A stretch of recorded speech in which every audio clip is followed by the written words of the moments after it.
Okay, so we're ready to open the session on matter 15, which relates to the Morden Regeneration Zone. So just to start up again, if those, if the council representatives could introduce themselves, please. Tara Butler, Merton Council. Mark Warren, Merton Council. Eben van der Westhuizen, Merton Council. Thank you. And Ms. O'Donnell. Thank you. Kate O'Donnell, Merton Council. Thank you. And would others joining us on Zoom please introduce themselves? Peter Davis, TP Bennett, town planners, urban designers and architects.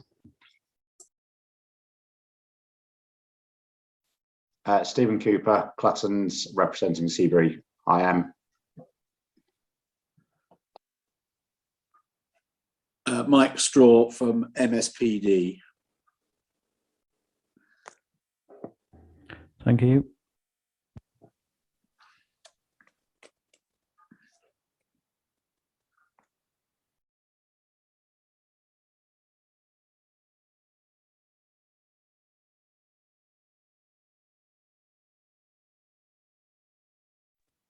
So it's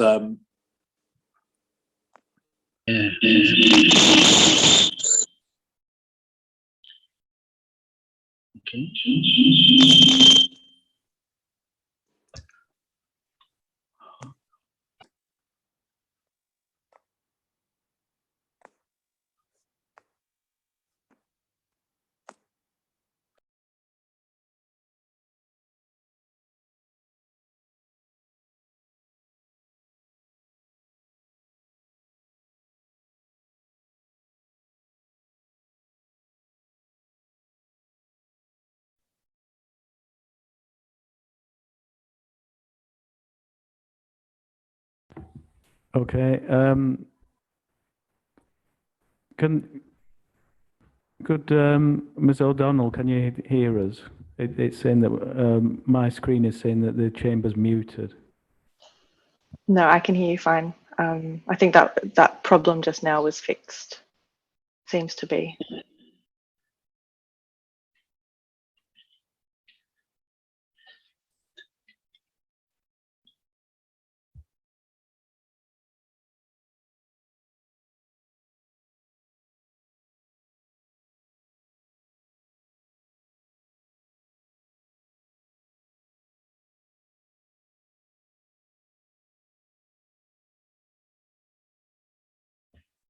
Thank you. So we just had a couple of technical difficulties there. But thank you, Mr. van der Westhuizen, for sorting those out so efficiently. So if we start on matter 15, so as ever, I'll begin this session by asking whether the MO4 policy, I realise that there's a proposal to change it to MO1 for Morden Regeneration Zone, whether that allocation is justified and is it in general conformity with the London plan, consistent with national policy and effective. So if I could put that to Ms. Butler, please.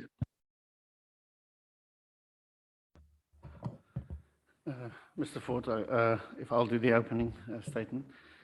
So matter 15 focuses on the proposed site allocation MO4, which is also referred to as the Morden Regeneration Zone.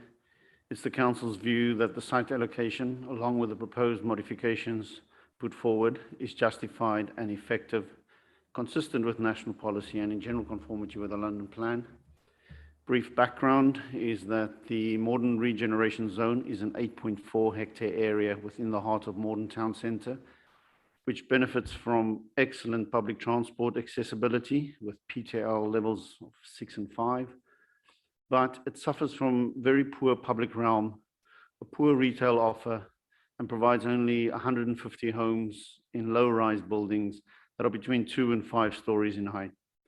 Large parts of the area are in public freehold ownership, and a large site, 34 to 44 London Road, is in freehold ownership of a pension fund. But in general, the ownership is fragmented and land assembly will be required to deliver comprehensive regeneration and optimal densities within the area. Bringing forward the regeneration of Morden Town Centre is a key priority for the council, who has proactively worked alongside other public bodies, including Transport for London and the GLA, in identifying the opportunity to deliver a high number of new homes alongside a range of other town centre benefits. As set out in the council's response to question 6 of matter 15, there has been extensive public consultation on the council's regeneration plans for the town centre since 2008. And the details in policy N5.1 and site allocation MO4, as proposed to be modified, have been informed by these various rounds of consultations. I'll now briefly refer to a few references and proposed modifications that highlight the main features of the allocation.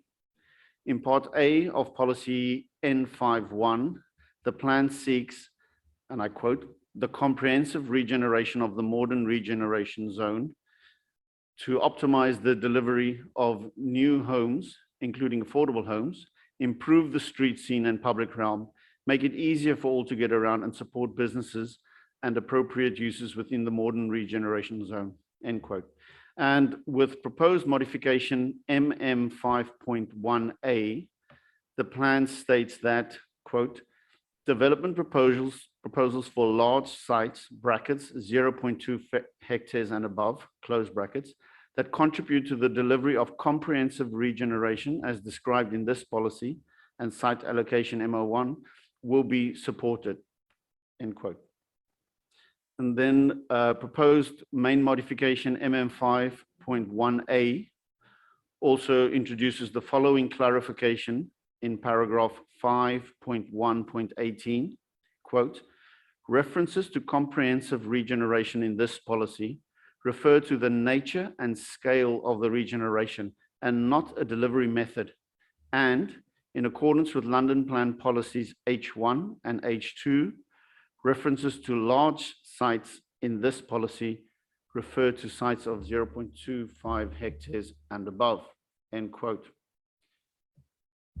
The Morden Strategic Development Framework, document 5D1, which is informed by public consultation, sets out the vision, objectives, and principles for the comprehensive regeneration, and a new paragraph proposed below paragraph 5.1.11 as main modification MM51A clarifies that the SDF, quote, should be used to inform development proposals for large sites, end quote.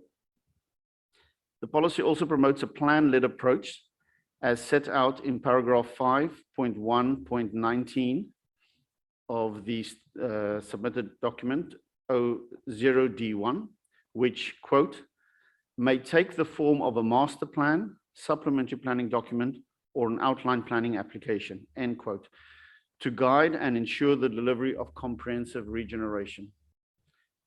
You'll be glad to hear there's only 2 more points. In addition to the points made in paragraph 15.14 and 15.16 of the Council's statement to matter 15, to further improve clarity on a matter that the plan would allow for delivery via multiple development partners, additional modifications under the reference number AM5.16A is proposed for paragraphs 5.1.11, 5.1.18, 5.1.59, and 5.1.63. The strategy of comprehensive regeneration is in conformity with the London Plan policies GG2 and D3, London Plan document reference number 0D32.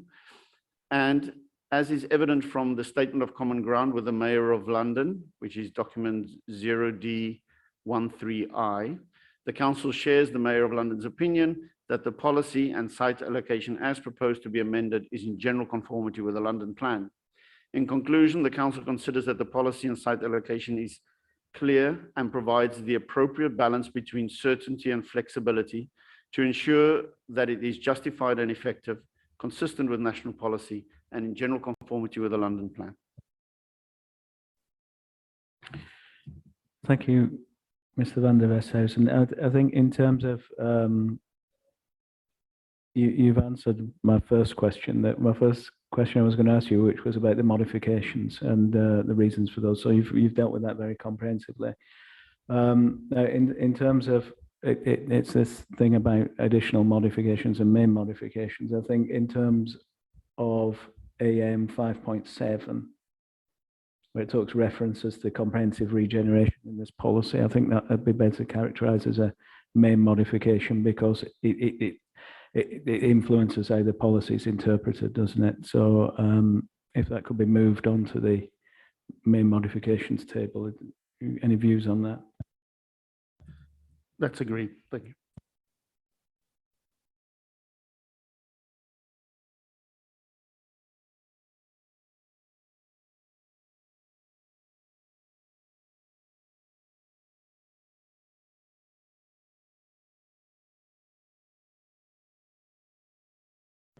Okay, and if I can invite perhaps Mr. Straw in on this next point.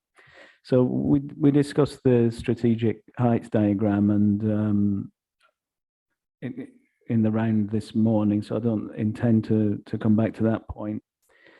And I know you've entered into a statement of common ground with the council on other aspects of the policy and the proposed changes. So I mean, just to sum that up for the benefit of the hearing, Mr. Straw. So do the modifications proposed address the soundness concerns that you have in those regards, whilst I'm still mindful that there's the difference of opinion on the overall height parameters for the site? Thank you, Inspector. Can I just perhaps set the scene here of what we are agreeing and what we're not agreeing relates to all the questions that you've asked, and hopefully be more succinct way of taking this forward.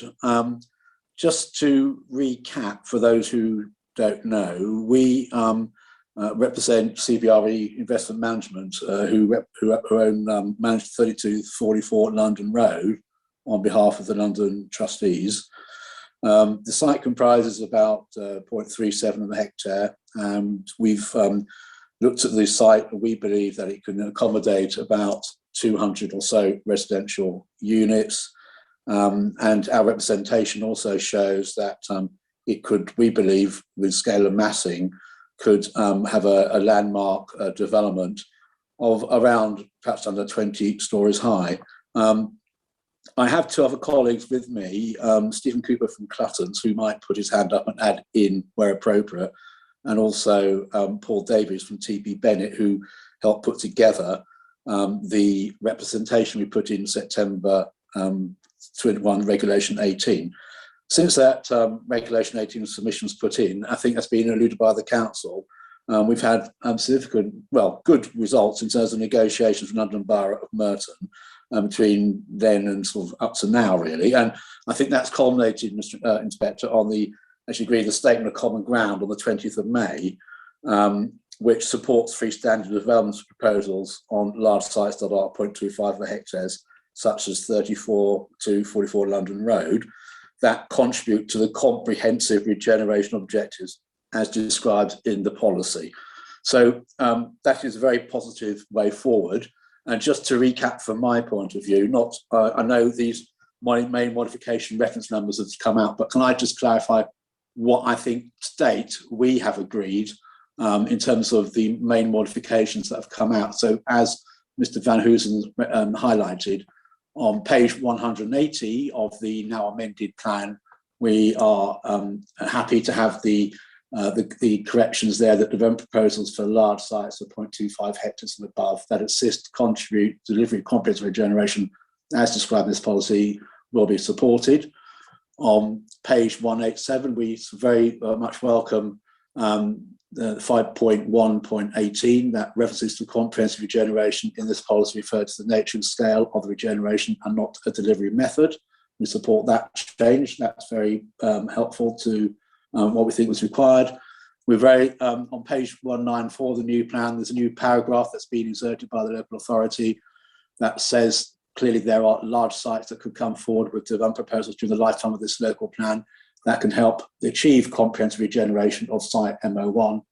Unlike smaller sites, large sites of 0.25 hectares or more are of a size that can optimise capacity town centre type uses, new homes and sport improvements, public realm and local infrastructure in line with this requirement policy. So we supported that change. We also support the change in the actual policy itself, site MO1, Morden Regeneration Zone, that has the inclusion of our client site, CBRE site, Sainsbury's food store, with also the buffer at 3444 London Road, and reference to the Verity trustees as a site owner. And also on page 208 of the plan now, that development proposals for large sites, 0.25 hectares and above, such as 3444 London Road, that contribute to regeneration and comprehensive regeneration should be brought forward during this local plan period. So we are very supportive of those changes. And I think just for the benefit of everyone in the room and yourself, Mr. Inspector, we do strongly believe in comprehensive regeneration, and we certainly do not want to thwart any way of that taking place. I think just to go back to points of issue that we've had, is that historically we consider that the policy that was originally drafted regarded comprehensive regeneration in a different way than it does now.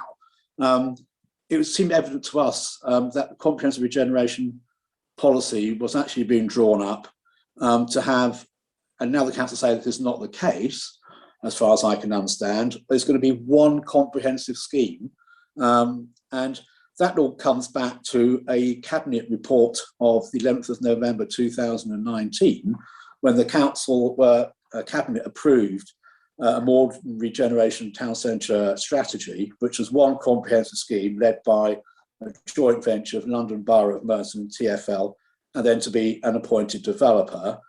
That was all predicated on a £54 million GLA funding, and the council thought it would be £1 billion development value. And the one scheme covering the whole of the regeneration area, well, the developer would put in one application on behalf of TfL and London Borough Merton. And the idea was that by spring this year, an application would have gone in, the whole site would be start on site next year and completion by 2033. Now, what has happened since then has been a bit of a volte-face, really, because of the change in economic circumstances, which we can allude to later.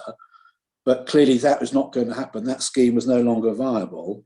And the council have, we are very grateful to them, have actually recognised now that it's not one size fits all for comprehensive regeneration. Actually, an individual site, such as we've now amended the policy, freestanding sites such as 3444 London Road, can come forward independently as a freestanding site, subject to obviously normal planning considerations of other parts or other sites that might coming forward, but at least those sites can do that. Our concern beforehand was that our site would not have been allowed to be developed unless this policy was amended, as is now proposed by the council. We very much welcome that, because we think individual incremental approach is very beneficial for the regeneration of Morden Town Centre. So I think that's really where we are, and I think that we have obviously submitted our hearing statement that reiterates this point. Now, what our main concern still of a disagreement, which I think you alluded to, Mr. Inspector, just recently, is that there's two areas where we have a concern at the moment, and one is, although we are a freestanding site that could be seen to contribute regeneration, the wider objectives for the regeneration of the town centre, what it has excluded us from is being within the strategic heights diagram, and we feel that is not appropriate. We should be within the strategic heights diagram, well, it should be covered wider as regeneration as a whole. That's one matter that we have concern about. And whether or not you'd like us to do so, but in part of our representation, we did submit with TP Bennett's assistance why we considered that the site itself was appropriate for a landmark building. Now, when we say landmark, I could equate that as partly as being tall as well. That would be over 12 stories high. Our representation, which included some indicative scale and massing assessments and looked at the overall sites and constraints of our site, we considered that actually the site could accommodate a landmark type building of up to about 15 or 18 or 20 stories high that could provide about 200 residential units and be totally in compliance with all the other policies as we put in our representation of the London plan. But we also drew upon, and again, which I find rather surprising, that the council haven't alluded to the fact that there is a Morden Station planning brief of 2014. Now, I don't know if you've had a chance to see that document, but on page 36 or 37, there is a diagram. It's a figure, hang on, I'll just have a look at it. Hang on, it's figure, I don't know, I can't remember the figure, it's figure, I think, 6. Yes, it's figure 15, key diagram, page 37. And there you will see landmark, 3 dots showing landmark developments and tall buildings appropriate in that location. That was done in 2014. And that, again, that document was envisioning one comprehensive scheme, but looked at the opportunities and constraints of the site. And it's quite a thorough document, actually.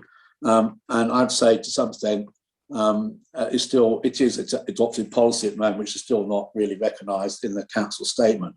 Our other main concern, the other point of frame, is that Mr. Van Hosen referred to the Morden Strategic Development Framework document, and that was undertaken in 2019. Now, if you look at that document in detail, clearly it was appointed by London Borough, Merton and TfL to support their objective of having a wider one application for the whole site, with comprehensive regeneration, as per on the grounds of supporting the cabinet report of a one comprehensive scheme, one scheme only, and we will compulsory purchase other sites as they come as we need to have them to deliver that mission. So the Hawkins Brown assessment, although we're not criticising it because it's clearly of useful context, but that was provided when it was going to be one comprehensive scheme for the entire Morden Regeneration area. And it's quite clear in that statement, that document, that is really what the objective was to be. But we've now moved forward from that on the basis that we can no longer, it's unlikely due to economic circumstances and change of circumstances that regretfully one comprehensive scheme for the entire site might not be forthcoming. And hence the need to have more flexibility and more of an incremental approach to the regeneration of Morden Town Centre. So I think we're working together, and we want a more flexible approach that larger sites within the Morden regeneration area can be developed independently, freestanding, but nevertheless still part of where they can achieve the wider objectives of regeneration of Morden Town Centre. There should be no impediment for them for not doing so. Now, if you'd like to have TP Bennett could certainly give you an understanding of why we believe that the site is of a sufficient location justification of the landmark building, and that was in our representation back in September 2021. And there are a number of sections there that look at scale and massing and indicative proposals, how we think that could work. So I think that's where we're from. So there are points of agreement, which is very successful, and we very much welcome what the council have proposed modifications. But our main concern is, one, we shouldn't be within the treated heights diagram, and if we can't be there, then well, the policy needs to be amended, and should be deleted from the plan itself. And we don't necessarily consider that we should have to adhere to the Morden Strategic Development Framework, because we consider that's out of date. So what needs to be done next, really, if the council want to take this policy further, is to either have a revised brief for the whole of the Morden Regeneration Zone again, or work with others in terms of the opportunity area framework, which still yet hasn't come out. And surely before we have the SDF, the Morden Strategic Development Framework, should be now updated to reflect what the opportunity area now represents in the London plan. And I feel that the Morden Development Framework is somewhat dated, and it just gives an indication, and no scheme should be necessarily slavishly adhered to that, because the master plan solution that was given in the Morden Strategic Development Framework on figure 1.1 tends to sort of support well, it is basically it's supporting a different type of vision on one comprehensive scheme, and that is reflected, we feel, in the strategic heights diagram which has come out that seems to be based on the Hawkins-Brown master planning initiative, whereas now we're not doing a comprehensive one application by one developer on behalf of TfL stroke London Borough Merton. It's actually now we're looking how that individual sites can contribute to the regeneration. So it's a different approach now. It's not one size fits all. So I think that's as far as I want to say at the moment. If you want, Mr. Inspector, to have any further comments on our representation or our view on the referring to the Morden Station planning brief, then I'm sure that Peter Davis from TP Bennett could give you an assistance on that matter. Thank you, Mr. Stroke. No, I'm familiar with your Reg 19 statement, so I don't need anything further on that at the minute. I've got the nature of the disagreement in that point, but I think just to probe a bit further, you mentioned opportunity area planning framework. So obviously that's something that will be done with the GLA's involvement. So what relevance do you see that particularly to this site? Is not having one an impediment to bringing forward development in the area? Is it a nice to have, or is it necessary, do you think, to have it in place to sort of guide particularly the MO1 or MO3 as it was in the Reg 19 version? I think it's nice. Area. I think it's nice to have. We don't want to hold back development, because clearly that's not the objective of this exercise. We want to sort of move on and develop these freestanding sites that can be coming forward. But I think the opportunity area document, we need to accept the fact that there are freestanding sites also that could come forward during the planned period that can help meet the objectives of the opportunity area. And it would be expected that landowners would be talking to each other to help create the vision. It doesn't necessarily mean to say that we all have to be nailed together. We actually are freestanding, but we, as part of all planning applications, you will be consulting with your statutory consultees and your neighbouring owners, which include TfL. Any normal developer would be talking to neighbouring owners as well. So it's more of a collaborative approach, as opposed to we're doing it this way, and if you don't behave, we're going to compulsory purchase you. Okay, and in terms of the wording that's been agreed now, so in terms of the modifications and what comprehensive regeneration means, in terms of an effective policy, does that enable your site to be developed quicker? I mean, notwithstanding the disagreement about the heights, but in terms of it, I mean, the phasing in the plan as submitted was 10 to 15 years, I think. So would the policy as drafted now add a bit more flexibility in terms of when development might come forward?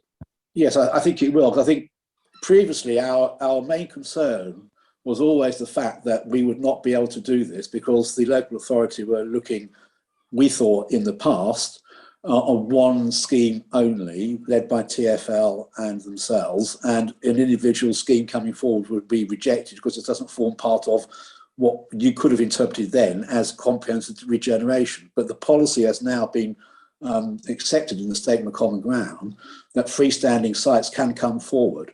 And that gives us the confidence to take that site forward in the planned period.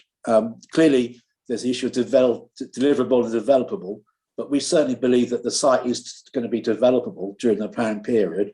And because it's, it's mostly more realistic now to take this site forward. It gives us more confidence of doing that, whereas beforehand it might have been thwarted if we were just going to be we were going to be rejected from the word go. Thank you, Mr. Stroll. So if I can invite is it Mr. van der Westhuizen to with responses to those points, please. Inspector, if I could start and then pass over to Mr. van der Westhuizen.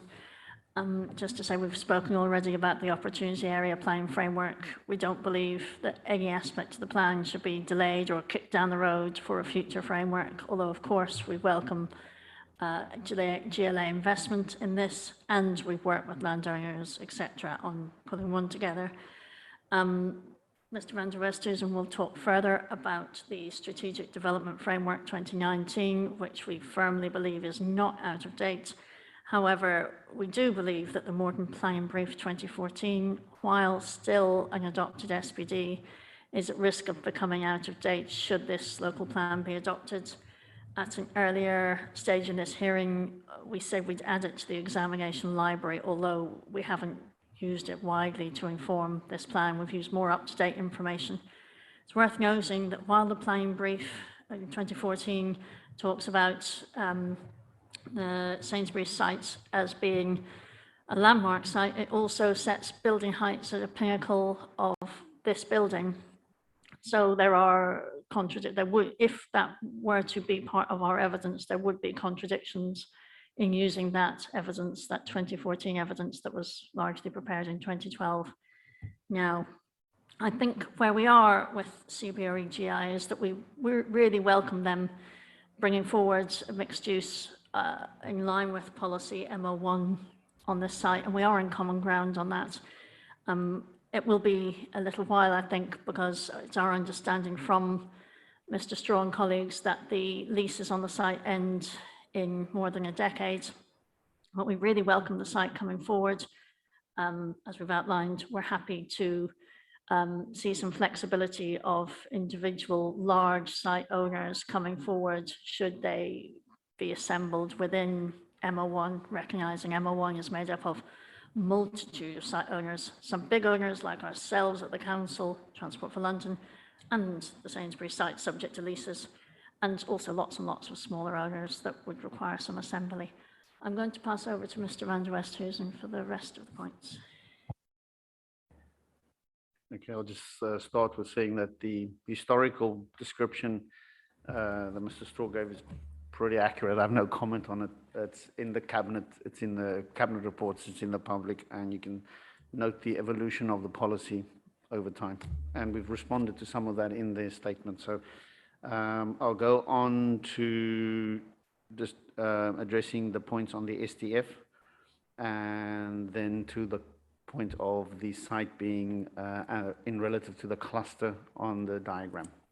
So coming to the part, I'm just going to call it the SDF for sustainable, the development framework, strategic development framework. In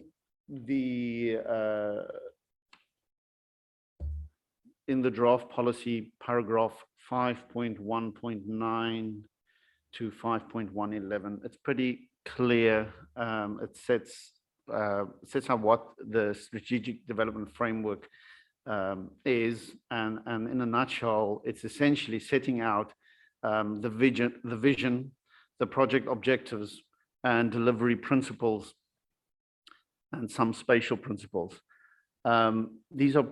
Those aspects are, we feel, would not have dated or be out of date from 2019. They effectively put down, they demonstrate how the vision, how the circa 2,000 units could be delivered.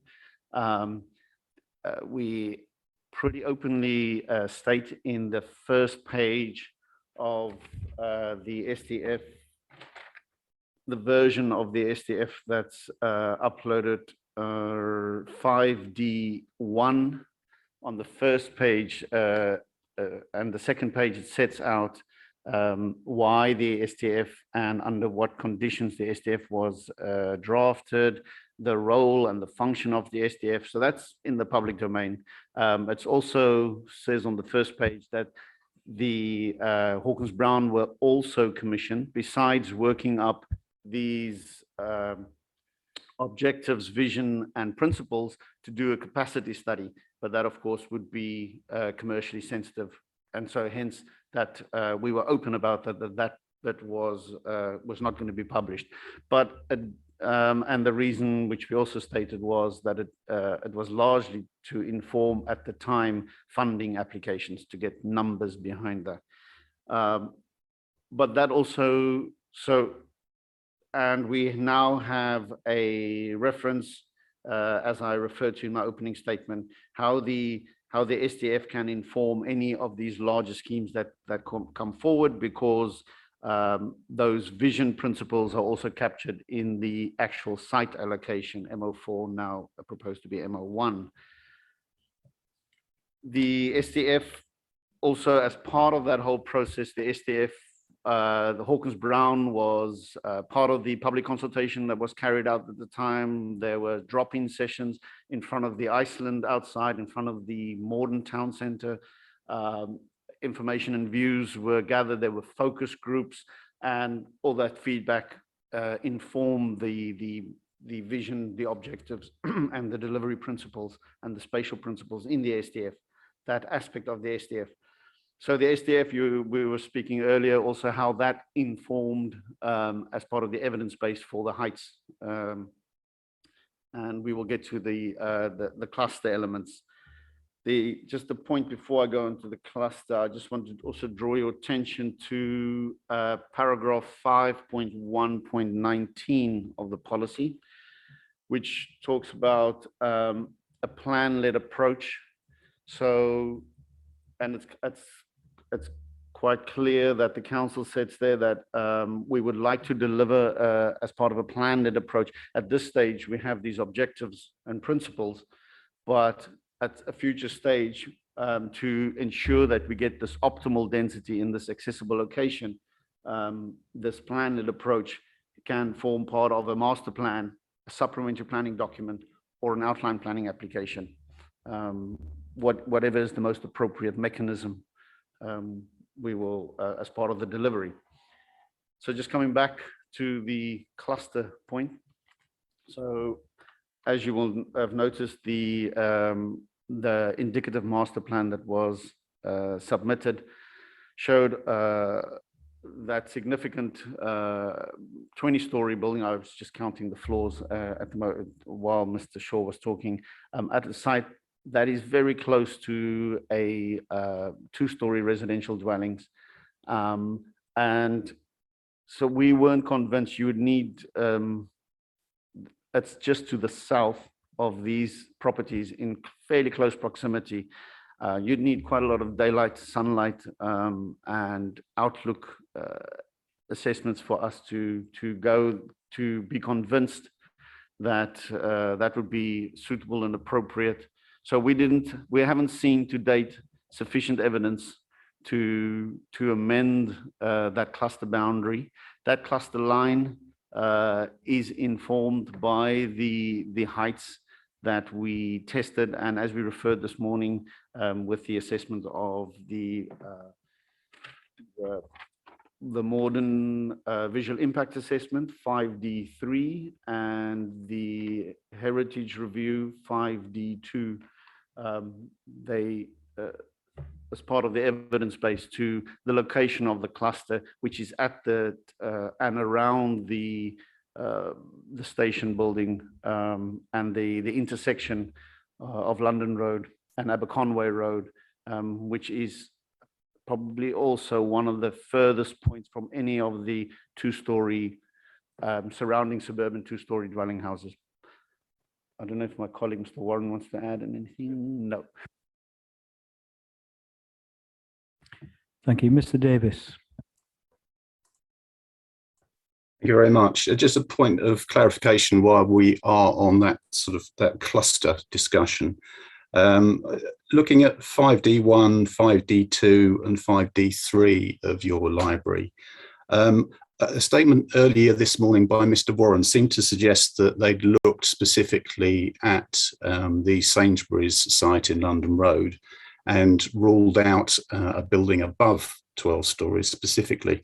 Now, my reading of 5D2 and 5D3 is that it's an assessment in heritage terms and visual impact terms of the Hawkins-Brown Illustrative Master Plan. It doesn't expressly look at taller buildings on other sites and rule them out. I'm just wondering if that is the case. Thank you. Mr. Warren, have you got a view on that?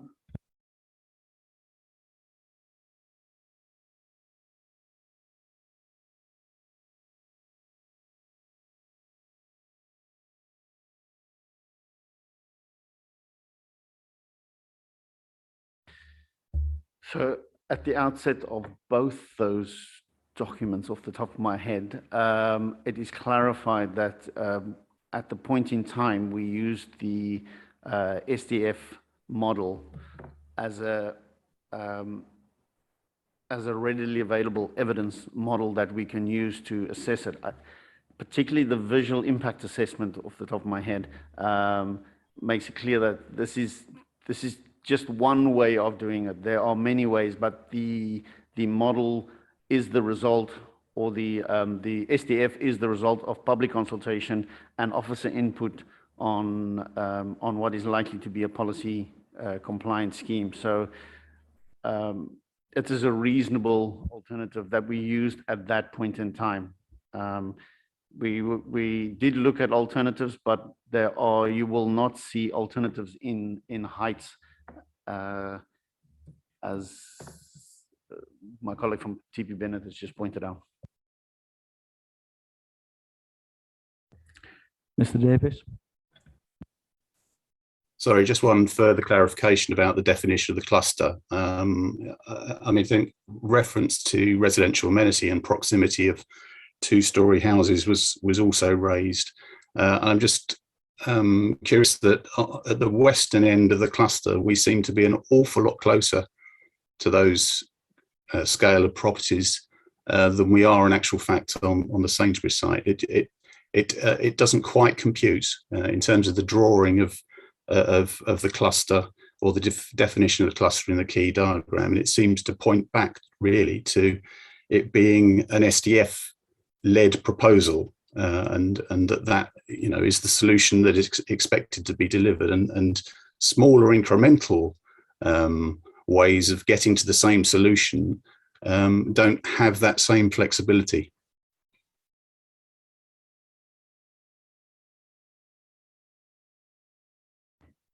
Thank you.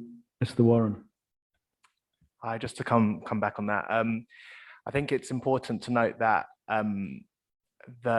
where we have put the cluster in terms of the strategic development framework is in what we believe is the least sensitive area in the MO1 site allocation, that being because it is away from the heritage park, and also it's on the western side of buildings and not on the southern side, which would cause a lot more overshadowing where the Sainsbury's site is located.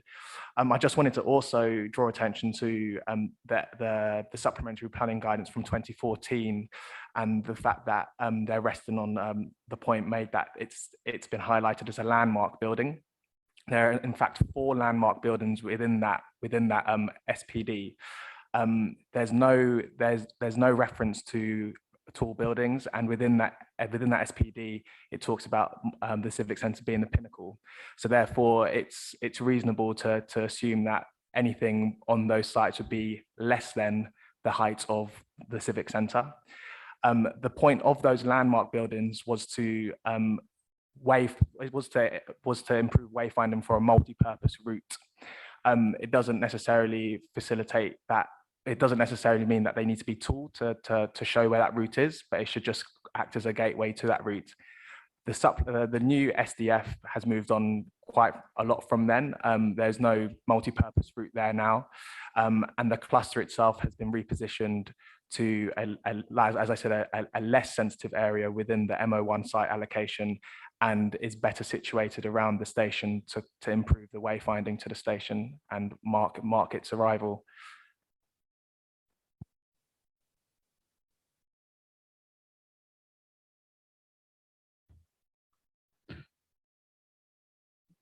Thank you. Okay. I think I'll take Mr. Davis and then Mr. Straw. So Mr. Davis, please. Just really to point you to our study, which you have sight of, Inspector, and the fact that that gives a solution, and it admittedly is another solution, but a viable solution as to how mass across and in close proximity to the tall buildings cluster could be distributed. Thank you, Mr. Davis. Yes, as I said, I've seen that in the Reg 19 response, and it's something that Inspector Aston and I will take into account when we come to consider tall buildings matters in the round, and particularly as they relate to Morden. Mr. Straw.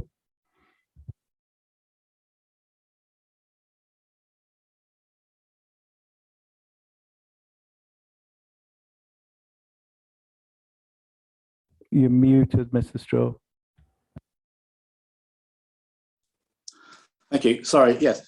I just said the SDF is not supplementary planning guidance. It has no official status. It's just an informative. So if that's the case, then why should we have to adhere to that SDF? It's just purely objectives for what was then proposed to be a comprehensive scheme for the whole wider regeneration. And also, so we object to the paragraph 5.11 that says the new paragraph, the vision, objectives and principles set out in the SDF should be used to inform development process. If it's informed, that's fine, but if it's going to be more than informed, like should adhere to and be strictly in accordance with the SDF, then we will have an issue. We have an issue with that because that is purely one of many options that might come forward. Bearing in mind now we're looking at freestanding sites which weren't really assessed by Hawkins Brown as being able to be delivered or developable during the plan period. They were working on the basis that it will all be one scheme using the London Borough Merton's compulsory purchase powers. And we've already said that that objective is there, but it's unlikely to be achieved due to reasons of viability. So we need to be able to have maximum flexibility and aspirations for our site to come forward. Otherwise, we're not going to be able to deliver those housing numbers. I think the other point that's been raised by my colleague is that the indicative site layout shows a landmark building fronting London Road, and it could be stepped back, it could be altered in such a way as to mitigate any of those alleged impacts, and that could be determined under the existing policy on assessing of high buildings. And we just feel that really that we need to have where the dotted line is for the strategic heights. It's very misleading. It's very confusing. It seems to go through, one part of our site is not in, one part is in, other parts out. I think it needs to be taken into reflection of realities of what's on the ground in terms of what sites are actually freehold and able to be delivered, as opposed to an aspiration of basically to get that cluster going. You're going to have to look at a whole range of options to completely regenerate or rejig all the land ownerships and compulsory purchase lots of sites out, whereas actually we believe that we can still deliver comprehensive regeneration by bringing forward these freestanding larger sites within the Morden Regeneration Zone. Thank you, Mr. Straw. I don't think there's much further we can go on this, which is a point of disagreement between the parties at the minute. And as I've said, both I and Inspector Aston will reflect on those positions that the parties have. But Ms. Butler, if you want to respond to those, with some concluding remarks on those particular points. Thank you, Inspector. Yes, it seems to us that the one final, hopefully small point of difference between ourselves and CBRE GI and their advisors is around building heights rather than anything else. As set out in the statement of common ground between us, we both welcome the site coming forward. We've taken the plan plus the modifications allows for large site owners such as theirs and potentially TfL and the council to come forward on their own, as long as they have regard to the comprehensive vision. And on that point, Mr. Straw read out a paragraph that we propose as a modification that I now can't put my hand on. 111? paragraph 111 or below paragraph 111. Is it until buildings are? Oh, here we go. Sorry. This is in policy 5.1 and it's below paragraph 5.1.11. And Mr. Straw just read it out as it's a modification we propose to add a new paragraph in. We'd like to modify that modification if possible. Currently, it says, the new paragraph, the vision, objectives and principles set out in the SDF should be used to inform development proposals for large sites, etc. We realize that the SDF is not policy, and throughout the plan, we've proposed other modifications to change references from inform to have regard to. So we'd like to rephrase that sentence to make sure it's clear that the SDF is an evidence document like many others, and that we would have regard to it. And I think I'll stop there.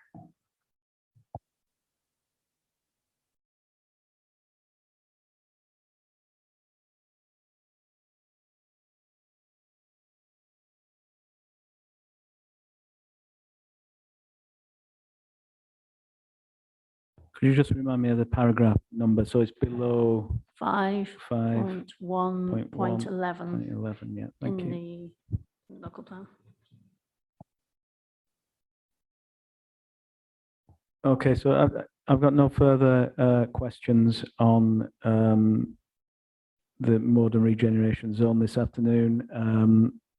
I'm happy to take the hearing statements largely as read. We'll take into account the Regulation 19 responses, as I've said.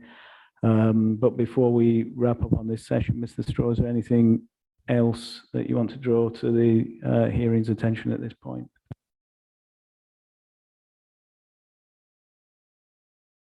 You're muted, Mr. Straw. No, I think we've covered the points. Again, it's just I think our main concern is the strategic height diagram boundary and greater flexibility to incorporate part of our site, at least within that cluster, and giving us the greater flexibility to increase the housing density as we have in our Regulation 19 submission at the moment. We think the plan would unnecessarily restrict us in that way of delivering the housing numbers the council want to have. Thank you, Mr. Straw. So, having said that, there's nothing further to discuss this afternoon, I think. So that concludes our discussion on matter 15. So thank you all for your contributions this afternoon. So now it's our usual end of the day housekeeping session. Who's been keeping a tally today?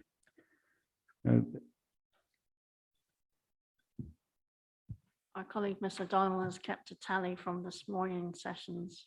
Right, okay. And our colleague, Mr. Garrett, I think, has done the afternoon.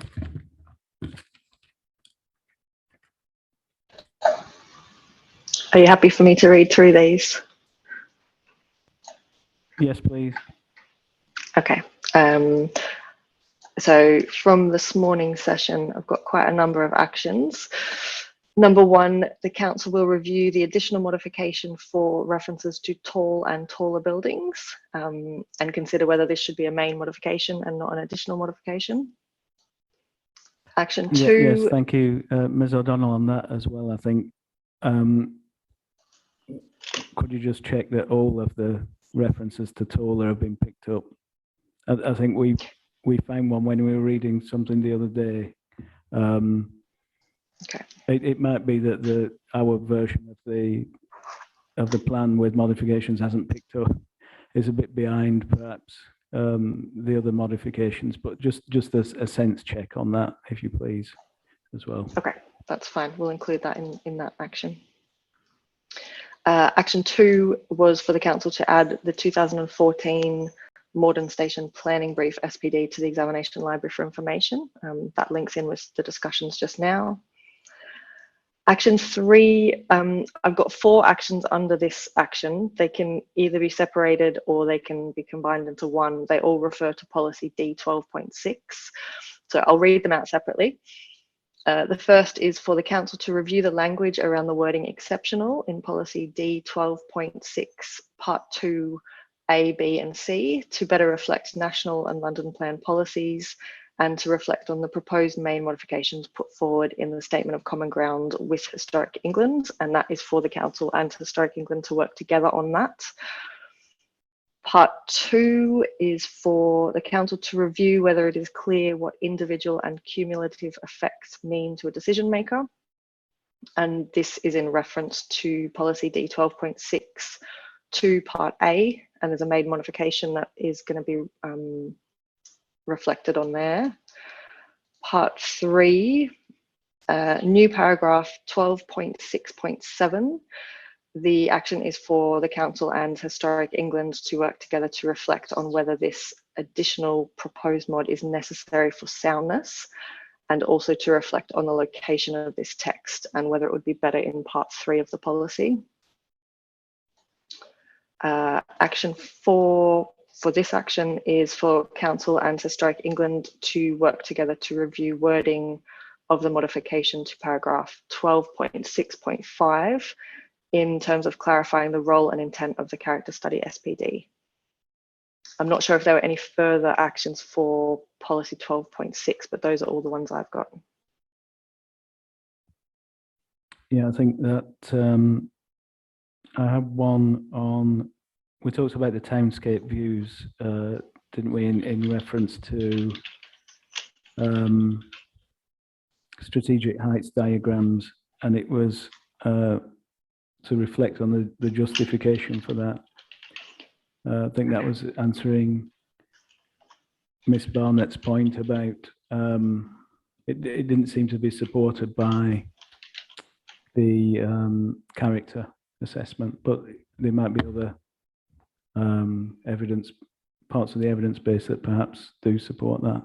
So I think, was that wrapped up under policy D 12.6? I think that may, if that's specifically referring to the strategic heights diagrams, I'm not sure. We may look at that. It may be a separate action in itself. Yeah, that's okay. Sorry, please continue, Ms. O'Donnell. Okay, so those are all, that was all of part of action 3.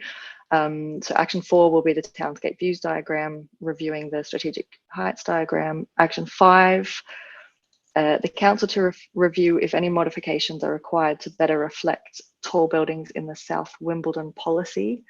There was some discussion on this, so I'm not clear if this is still an action for the council to review. No, I'm content that it doesn't need to repeat the estates plan actually after hearing that justification, because it's already in the development plan essentially. Okay, I've struck that one off. So then the new action 5, council to provide a topic paper on tall buildings, and this will encompass sites CW2, MI1 and MI16 to draw together the relevant evidence documents and an analysis of how this has informed the approach to these sites. Yeah. Okay, and then the final action I've got is for the council to reflect on the terminology of both stories and meters in the strategic heights diagrams and how this can be made clear or clearer through the plan. Yes, yeah.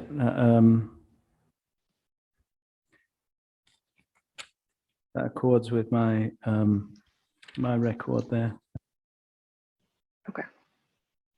I think I'll pass to colleagues in the Civic Centre for the actions on the last session. Thank you. I've got 4 points written down, and the first point I think is almost identical to Mr. O'Donnell's last point, which is a takeaway for clarity regarding the difference between stories and meters, which was under the Wimbledon discussion. Yeah. My second point is on Mitcham,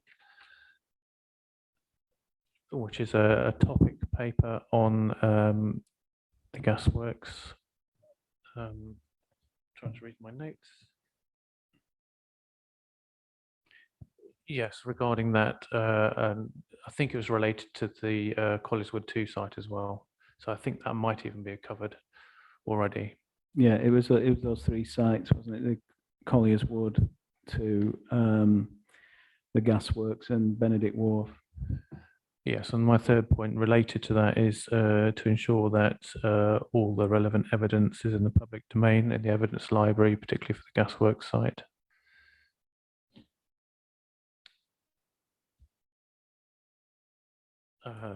Sorry, that was second point. No, sorry, I've missed a point. Sorry, so that was third point. Fourth point is to move one of the modifications Mr. Van Westhuizen mentioned from a small minor modification to a major modification, or a main modification rather. That was for Morden Regen. I didn't get the detail of that.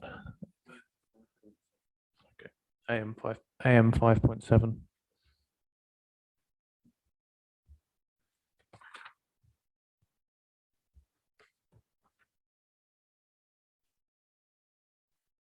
And the final point was to reflect on the final point regarding the point of disagreement on the Sainsbury's site, I think it was, the point of disagreement on whether the site should be in or out of the strategic height diagram. Yeah, that was more a note to self for me, and to remind Inspector Aston when I speak to him next that that's something that we'll have to reflect on, I think. But if you want to reflect on it as well, that'd be quite helpful. And then there was the modification that Ms. Butler picked up. It was a modification to a modification. Was the additional text beneath paragraph 5.1.11 of the plan.